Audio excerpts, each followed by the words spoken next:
Okay, welcome to Personalities. We have a guest who everyone will recognize the minute we see him on camera here, Ken McQueen. He's Vice President of ABC TV, General Manager. You see him after the ABC 6 o'clock news doing editorials, and he made a brief appearance very recently on the Stanley Siegel show. Thank you, Ken, for coming today to Personalities. Nice to be with you, Jessie. First of all, your wrist is broken and your arm is in a cast. Interesting Why? story right there, right? There's a story behind that. Well, I'm a victim of the blackout. I was in the city the night it occurred, and I was over in ABC? Over at WABC, Channel 7. And I was in the back room of the news department hurrying through because there was a disturbance out on the street, and I had called some police to come there. And I was going through the news department. There's a stairwell that comes up in the middle of the floor. There was no lights, and I went down the stairs and cracked my wrist. Tumble down the stairs. Right. What was it like up there the night of the blackout? Were there lights in the news department? We had emergency power in the front end, in the working end of the news department, but we did not have emergency power in the back. Did you tumble down? And it was chaos because actually our big problem was we were off the air. And we didn't know when we were going to get back on the air, and so we were a news gathering source without the ability to put our picture on the air. But we knew eventually we'd be on, and so we were doing a lot of filming and taping and preparing for the coverage of it whenever we could get back on, which was not until about 20 to 4 the next day. I know that. Now the next question would be, why didn't we have, as a lot of people have asked, why we didn't have emergency power at our transmitter. And that goes back to 1965 and the first blackout, which I was not here then. But the decision was that in that blackout, the whole Northeast was without power, and the decision makers at that time felt that what good would it do to expend somewhere in the neighborhood of $400,000 for emergency power if you can't get a picture and nobody can, to get a picture on the air and nobody can see it. We didn't, obviously they did not foresee an area blackout like we had, so we were, obviously we had New Jersey and Westchester and Long Island that couldn't get, we couldn't put a picture on. Are they going CBS and NBC's channels 2 and 4 did have emergency power. Are they going to now install this? Well, we're eminently supposed to move to the World Trade Center, our towers. Everybody will be there. And I'll make that decision based on when I can find out exactly when we're going to move. Did they make a decision to put lights in the stairwell? We do have emergency lights in the back now. Did you tumble down a full flight of stairs? Well, I don't remember exactly. I think I went 3/4 of the way down. Were you in dire pain afterwards? No, not really. I was fortunate that that's all I did. Did you know you'd broken it? And I knew I'd broken it. I came back up the stairs and they said, "Are you all right?" And I said, "Yeah, I'm all right. I've got a little problem with my arm, and but we'll get to that later." So. And you kept right on working with the broken wrist? I went. I really wasn't, working. I was just kind of supervising and see what was going on. And I'd forgotten the time. I think this happened at about 11:30 at night, and we went over to the hospital about 12 o'clock. What floor were you on? In the newsroom? In the it's on the main. It's on the ground floor. Oh, it's on the ground floor. Ground floor. Oh, yeah. I was going to say, how did you walk down many more flights of dark stairs to get to the hospital? No. You're general manager of ABC TV. No, I'm vice president, general manager of WABC TV. All right. The owned flagship station, Channel 7, New York. What do you do as general manager? Well, I think the best way to describe it's like running a company, because the makeup of the television station, just like any other company, we have sales, we have research, we have a business department, we have a news department, we have a programming department. I work with company attorneys in legal aspects of our operation. We have an engineering department. We have a community relations department. We have a community affairs department. You're in charge of all of these? And we have an editorial director. Have I missed anybody? Advertising and promotion. and it's the makeup as if like a company. You're in charge of all of it. Yes, for the station. Do you have any particular favorite part of it? If you had No, to I choose? I really feel that it's a total effort. I think that we react to the visibility factor of the station as related to viewers and people that are interested in television in our area is mainly the news. The news is the biggest part of our operation. It's very competitive. It also has the most people. It's the biggest department. The most monies go into that area. Are you rather partial to the news if you had to pick one category? I would say that there's no question that well, my background was not specifically news, that I am partial to the news operation, because very simply, it's everything else emanates from that. If you're number one in news, you're looked upon in the eyes of the community and the viewers as being the number one television station. Now, is ABC number one in news? Yes, we are. Local news? In local news. The network, not yet. You're certainly number one in programming. And our overall programming in prime time from the entertainment division has been spectacular, as everybody knows. So the company's never been in healthier shape, and you have the station has never been in better shape. Many surprises for us this fall, I hear. And there are some new programming done by the network coming out this fall. I read in the Wall Street Journal, I think it was several weeks ago, that 6 stations switched affiliation to ABC around the United States within 1 week, and that was phenomenal, just never done within a week's period. Yes, that's... ABC experiencing just tremendous growth as far as... Well, they are making dramatic inroads in acquiring new affiliations or switching. I just saw today that it was announced that they just picked up a major affiliate in Charlotte, North Carolina, from NBC. They did? Yes. How does that make you feel when that happens? Well, it's not directly in my no, I realize bailiwick, that, if you will, but it's that's the name of the game, and to increase our affiliates. And do you feel extremely, of course you would have to, competitive with other networks? For instance, when the news is on, let's say your 6 o'clock local news, are you simultaneously looking at the 2 other network news programs and comparing them? I have that capabilities in my office with 3 monitors, and they do also in the news department, and sure, we've got everybody's looking at everybody.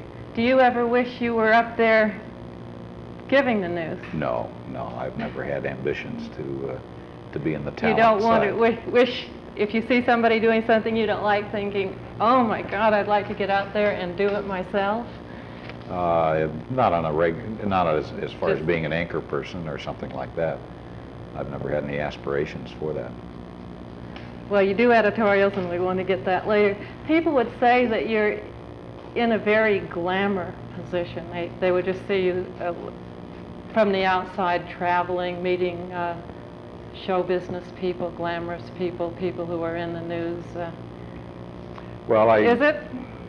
It has that aspects to it, both the business side, and it has the high visibility.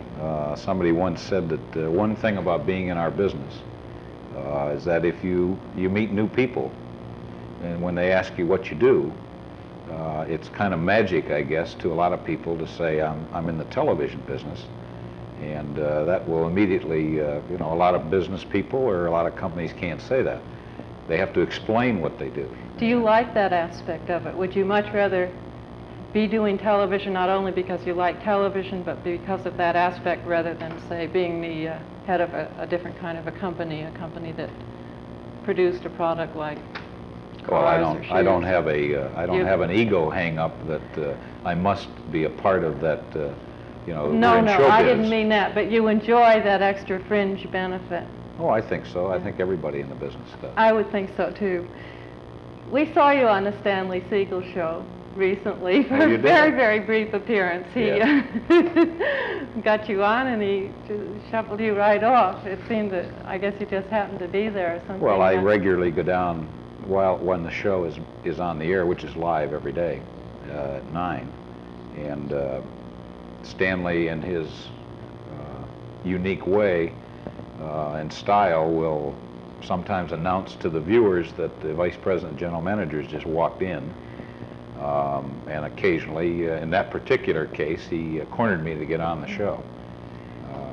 I would prefer to, if I'm going to be on the show, I prefer to have it in a more structured manner, because that was not my purpose of being down there. But that's not possible on Stanley But Siegel's Stanley, show, you is never it? know. I've been down there other times when he saw me but didn't announce it, and in between a commercial break, wanted me to come on the show, and I felt it was probably inappropriate depending on what he was doing that particular day, and there would be no real interest for me to step on the show. Are you responsible for bringing him to New York? Yes, I am. How did that happen? Well, I congratulate you, first of all. I think he's terrific. Well, it's worked that way. I know that when we first brought him to New York, when he first went on the air, a lot of people who didn't understand Stanley said they must be kidding. Well, it takes some getting used to. Because he is a love-hate, Peck's bad boy, warm, charming, not only from day to day, but within the contents of the show. We discovered Stanley, really his stop before here was doing a talk show in Nashville, Tennessee. And he was competing, as we found out on ratings and so forth, that he was competing very well. And when we met him and everything, we even wondered ourselves whether or not, how I can't believe that Nashville, Tennessee can handle Stanley Siegel. So anyway, that's the long story short. And he had a tape of some of the things that he could do and so forth, and we thought we saw the charm and all of the aspects of him, and we brought him to New York. Was he programmed down there mainly to women? Was the basic it a daytime makeup, show again? Right, it was a morning show. He was competing pretty much against the Today Show, and had grown to a point where in what we talk about in the business of, maybe demographics, I'm beginning to know.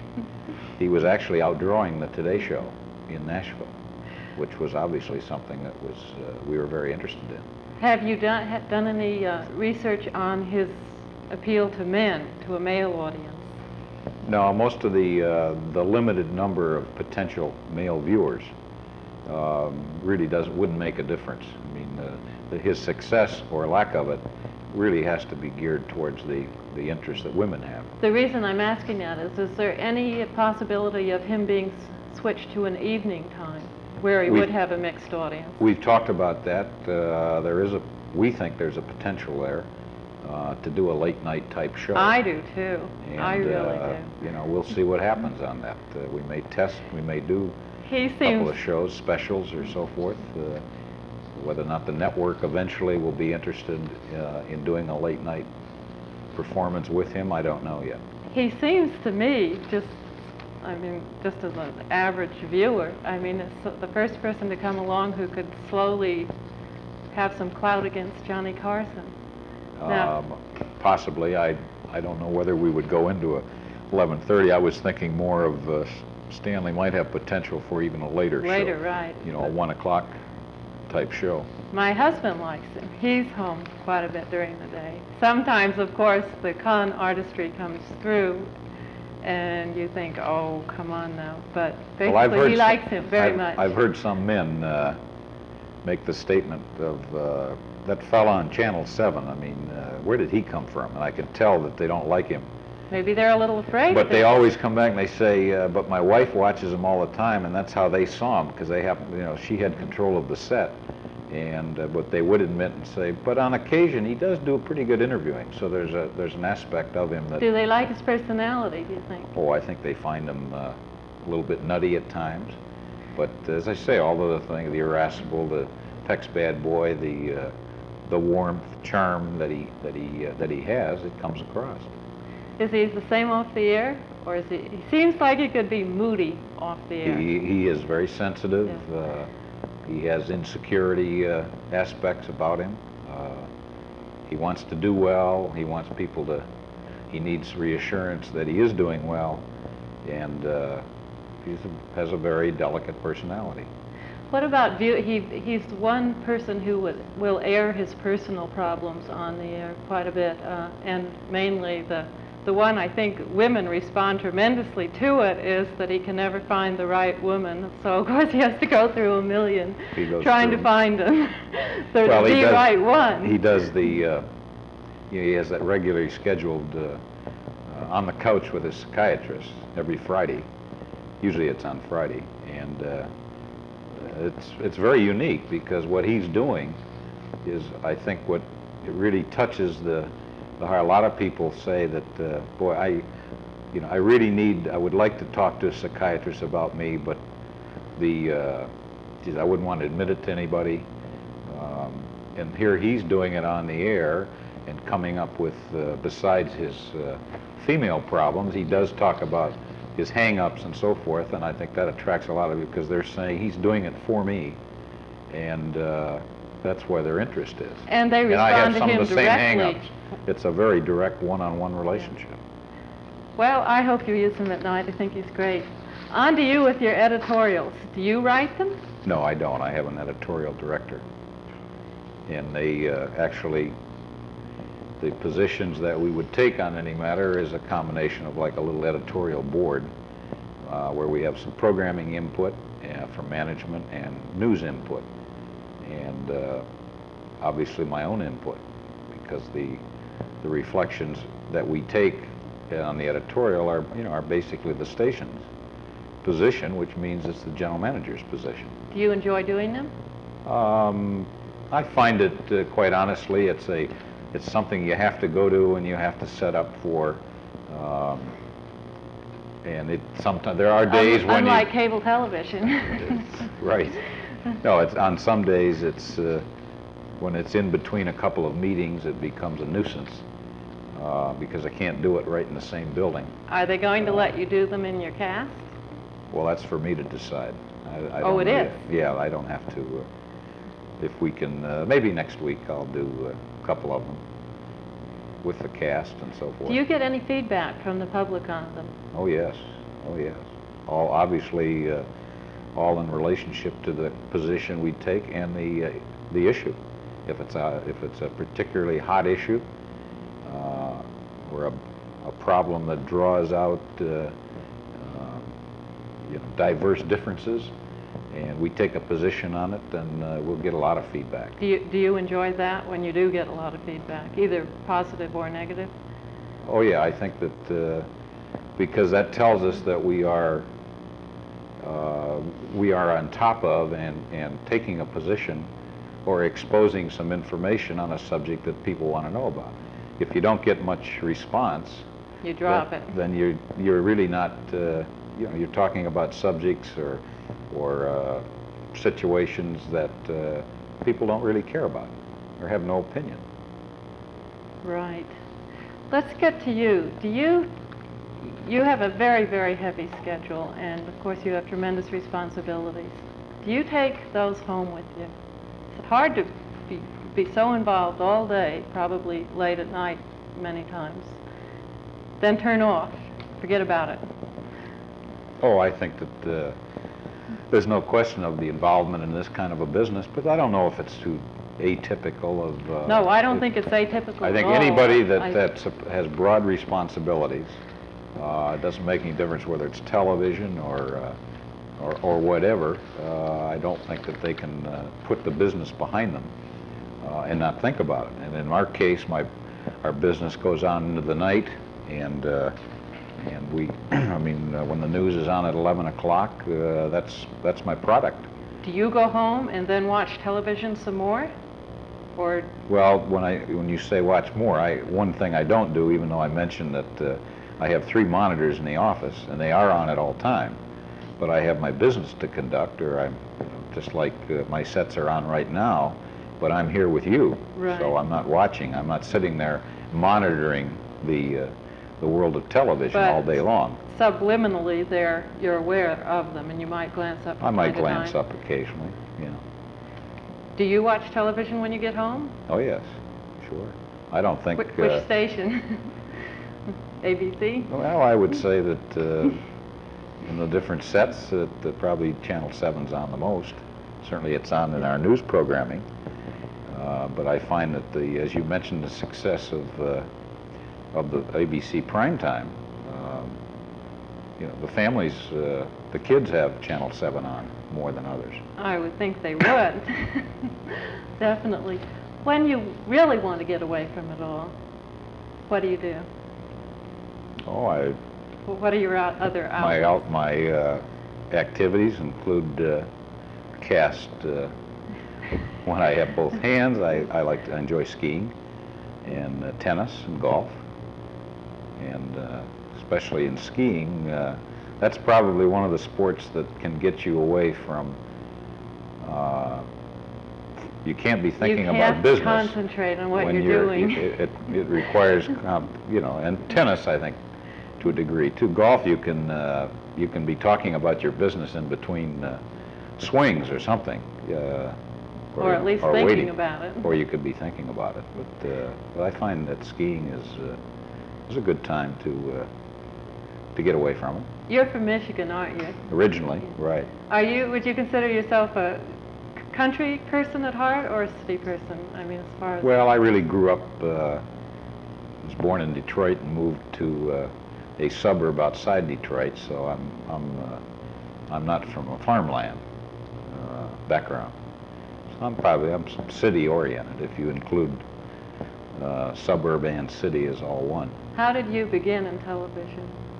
Well, how did you get from a there lot to of people here? ask me that, and there is no people that are studying in radio and broadcasting say, how do you get into it? And a lot of it is that it just happened. I happened to be with Mobil Oil Company, and what I was doing I didn't particularly care for. And what were you doing? Well, I was an area sales representative, and I had a relative in the family that a brother-in-law who was in the medium in an allied field. He wasn't in television; he was in the print aspect as a representative. But at least he knew the workings of broadcasting and reps and representing television stations and so forth.